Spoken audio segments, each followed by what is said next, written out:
आज हम बात करने वाले हैं राजस्थान की क्राइम स्टोरी के बारे में। 21 साल पहले राजस्थान में मार्बल के सबसे बड़े व्यापारी भवानी शंकर शर्मा की हत्या उनके एक करीबी के द्वारा कर दी जाती है।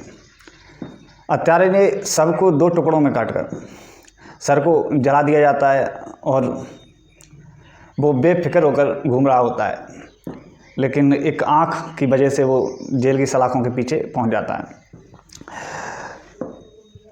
28 अप्रैल 2003 को राजस्थान के अजमेर ज़िले के सावर पुलिस स्टेशन में एक कॉल आता है और वहाँ थाना इंचार्ज को बताया जाता है कि यशवंतपुरा गांव में बनास नदी में एक सर कटा पड़ा हुआ है। वहीं गांव के बाहर हनुमंत नाम के व्यक्ति के कुएं से बदबू आ रही है। पुलिस हैरान थी कि सूचना देने वाले का नाम पूछती, इससे पहले उसने फ़ोन काट दिया था।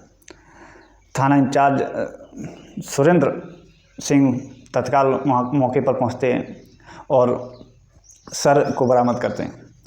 थोड़ा आगे चलने के बाद खून से सने कपड़े और एक बैग मिलता है। कुएं से जब उस धड़ को निकाला जाता है तो काफ़ी टाइम होने के कारण बदबू आ रही थी। इस वजह से उसकी शिनाख्त ना होने के कारण उसका अंतिम संस्कार कर दिया जाता है। पुलिस दूसरे दिन न्यूज में निकालती है कि एक व्यक्ति का शव 2 टुकड़ों में बरामद हुआ है। उसकी दाहिनी आंख में एक स्टील का तार लगा हुआ है। ये खबर किशनगढ़ के दुर्गा प्रसाद पढ़ रहे होते हैं। जब उनकी नज़र अखबार में पड़ती है और इस खबर को पढ़ते हैं तो एकदम वो सन्न रह जाते हैं, क्योंकि इसी प्रकार का तार उनके बेटे को लगाया गया था। जब वो घर वालों को बुलाते हैं और सभी लोग जब थाने जाते हैं तो हाँ बताते हैं कि 8 दिन पहले उनका लड़का घर से गायब है। थाना इंचार्ज बताते हैं कि हमने शव का तो अंतिम संस्कार कर दिया, लेकिन जो सामान हमें बरामद हुआ है वो हम आपको दिखा सकते हैं। जैसे ही सामान को दुर्गा प्रसाद और निधि शर्मा, जो कि भवानी शंकर शर्मा की पत्नी, के सामने लाया जाता है तो वो उन बैग को देखने से पहले ही रोने लगती हैं और बोलती हैं कि ये कपड़े तो उन्हीं के हैं। इससे थाना इंचार्ज सुरेंद्र सिंह को थोड़ा शक होता है कि उनका अचानक से रोना थोड़ा उन्हें अजीब लगता है।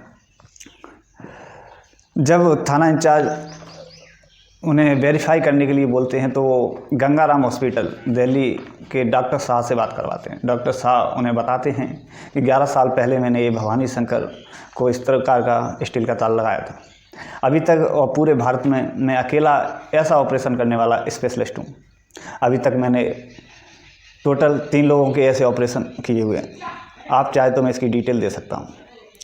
जब पुलिस को डिटेल मिल जाती है तो ये काम बहुत आसान हो जाता है। अब पुलिस के लिए ये अनसुलझा पहलू होता है कि आखिर हत्या किसने की।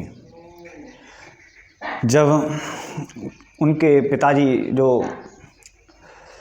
बताते हैं कि कुछ दिनों से मेरा लड़का मुझसे मिलने नहीं आ रहा था। जब उन्होंने कॉल किया तो पता चला कि उनके गोडाउन में उनकी पत्नी निधि शर्मा अचानक से आ रही हैं और जितना भी पेमेंट होता है वो कैश ले जाती हैं। निधि शर्मा और उनके ससुराल वालों में बनती नहीं थी, इसीलिए वो किशनगढ़ के एक दूसरे मकान में किराए से रहते थे। ये बात सुनकर पुलिस को निधि शर्मा पर शक जाता है और वो उसके घर जाकर तलाशी लेते हैं। जब तलाशी ली जाती है तो हाँ भवानी शंकर शर्मा की एक डायरी मिलती है, जिसमें लिखा होता है कि उनकी पत्नी निधि शर्मा कई दिनों से उन्हें तलाक के लिए दबाव बना रही और जहर देने की भी कोशिश करती हैं। डायरी से पुलिस वालों को पूरा शक हो जाता है, इसलिए वो निधि शर्मा के सामने ही उनके भैया फिर सख्ती से पूछताछ करते हैं। तो निधि शर्मा सारा राज उगल देती हैं और बताती हैं कि ये हत्या उन्होंने ही की थी। इसकी साजिश उन्होंने भवानी शंकर शर्मा के दोस्त और ड्राइवर को लालच देकर रची होती है। पुख्ता सबूत के आधार पर कोर्ट उन्हें तीनों को आजीवन कारावास की सज़ा सुनाती है।